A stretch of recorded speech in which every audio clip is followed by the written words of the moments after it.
புனித லூக்கா எழுதிய நற்செய்தியிலிருந்து வாசகம். இவற்றையெல்லாம் சொல்லி ஏறக்குறைய 8 நாட்கள் ஆன பிறகு இயேசு பேதுருவையும் ஜோவானையும் ஜாக்கோப்பையும் கூட்டிக் கொண்டு இறைவனிடம் வேண்டுவதற்காக ஒரு மலை மீது ஏறினார். அவர் வேண்டிக் கொண்டிருந்த போது அவரது முகம் தோற்றம் மாறியது. அவருடைய ஆடையும் வெண்மையாய் மின்னியது. மோசே, எலியா என்னும் இருவர் அவரோடு பேசிக் கொண்டிருந்தனர். மாட்சியுடன் தோன்றிய அவர்கள் ஜெருசலேமில் நிறைவேறவிருந்த அவருடைய இறப்பை பற்றி பேசிக் கொண்டிருந்தார்கள்.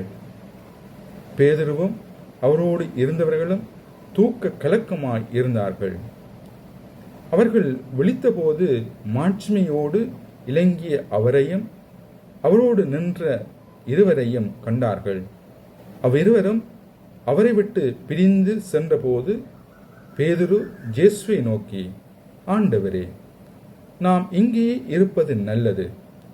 உமக்கு ஒன்றும் மோசைக்கு ஒன்றும் எலியாவுக்கு ஒன்றுமாக 3 கூடாரங்களை அமைப்போம் என்று தாம் சொல்வது இன்னதென்று தெரியாமலே சொன்னார். இவற்றை அவர் சொல்லிக் கொண்டிருக்கும் போது ஒரு மேகம் வந்து அவர்கள் மேல் நிழலிட்டது.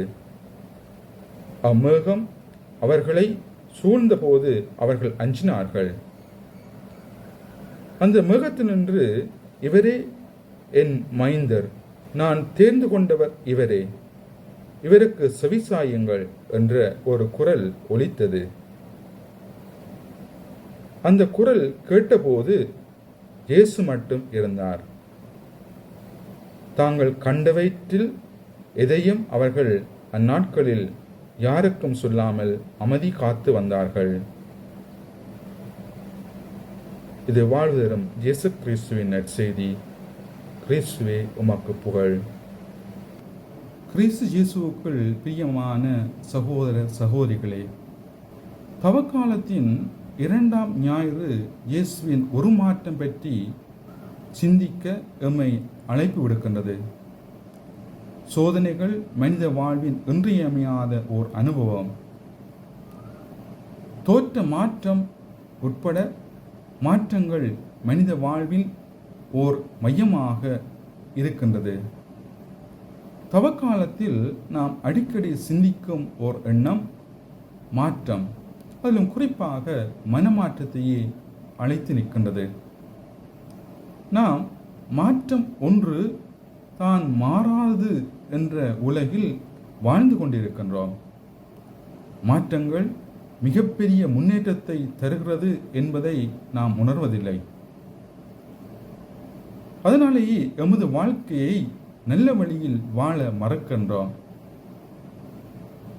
மனமாற்றம் தான் வாழ்வின் முன்னேற்றத்தை ஏற்படுத்தும் என புரிந்து வாழும்போது மனதுக்கு ஆறுதலளிக்கும் விதமாகவும் செயலுக்கு ஊக்கமூட்டும் விதமாகவும் நமது வாழ்க்கை வலுப்பெறுகிறது. ஆகவே வெறுப்பு விதைக்கு பதிலாக அன்பு விதையை இதயத்தில் மாற்றம் பெற செய்ய வேண்டும். இதனை தவக்காலமும் நமக்கு வலியுறுத்தி நிற்கின்றது. சிலுவை வழியாக நாம் மாட்சிமையை அடைய வேண்டும் என்பதை கடவுளுடைய திட்டம். என்னை பின்பற்ற விரும்பும் எவரும் தன்னலம் துறந்து தன் சிலுவையை தூக்கி கொண்டு என்னை பின்பற்றட்டும். நாம் ஒன்றை இழந்தால்தான் மற்ற ஒன்றை பெற முடியும். இதுதான் இயற்கையின் நியதி. கோதுமை மணி மண்ணில் விழுந்து மடிந்தால் தான் அது பயன் தர முடியும். நாமும் எல்லாம் கிடைக்க வேண்டும் என்று எதிர்பார்க்காமல் கிடைப்பதையே போதும் என்ற மனநிலை படைத்தவர்களாக வாழுவோம். இன்றைய முதல் வாசகத்தில் ஆபிரகாம் தமது ஊரையும் உடைமைகளையும் இழந்து நிற்கின்றார். ஆனால் அவர் புதிய நாட்டை பெற்றார். இவர் பல இனத்தவர்களுக்கு தலைவராக, தந்தையாக மாறினார். ஆபிரகாம் தான் எங்கே போவது என்று தெரியாதிருந்தும் அவர் புறப்பட்டார். எனவே எனவேதான் அவர் விசுவாசத்தின் தந்தையாக உருமாற்றம் அடைந்தார். மரியன்னை சுய விருப்பத்தை இழந்து கடவுளின் விருப்பத்துக்கு தம்மை கையளித்து அவர் மீட்பின் தாயாக உருமாற்றம் பெற்றார். அதேபோன்று இறைவனால் படைக்கப்பட்ட அனைத்து படைப்புகளும் உருமாற்றம் அடைகிறது.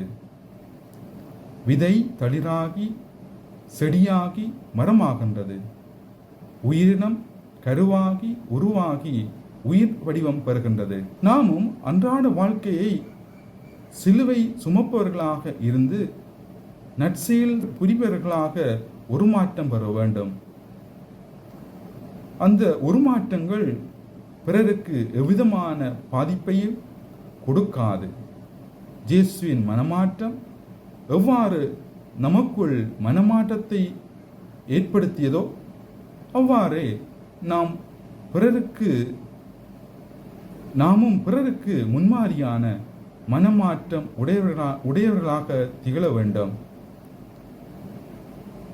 இறைமகன் இயேசு தனது பயணத்தில் துன்பத்தை தாங்கும் மனம் பெற தயாராகின்றார். தந்தையின் சித்தத்துக்கு பணிந்து தமது மனநிலையை மாற்றிக்கொள்கின்றார். ஆனால் இவரே என் அன்பார்ந்த மைந்தன், இவருக்கு செவிசாயுங்கள் என்ற தந்தையின் குரல் இவருக்கு ஆறுதல் அளிக்கின்றது. இந்நிகழ்வு மனமாற்றத்திற்காகவும் சமூக மனமாற்றத்திற்காகவும் நம்மை தயார் செய்ய வேண்டும் என்ற சிந்தனையை இதயத்தில் பதிய வைக்கின்றது. எனவே என் அன்பு சகோதர சகோதரிகளே, நம் மனதில் அகமாற்றம் நிகழ இயேசுவோடு இணைந்திருக்க வேண்டும். மனதில் உள்ள நற்செயலை இறைவனின் இனிய நினைவுகளால் நெறிப்படுத்தி வெறுப்புணர்வை அகற்றி மாற்றம் பெற்று பிறரையும் அன்பு உணர்வால் மாற்றம் பெற செய்ய வேண்டும். உன்னில் விதைக்கும் அன்பு விதை வெளிச்சமாகி பல நூறு இதயங்களில் விழுதுவிட்டு முளைக்க நான் விரும்புகின்றேன் என்று உங்கள் இதயங்களை இறைவனிடம் ஒப்படைத்து வாழ வேண்டும். இதையே இன்று நாம் செய்வோம். ஆமேன்.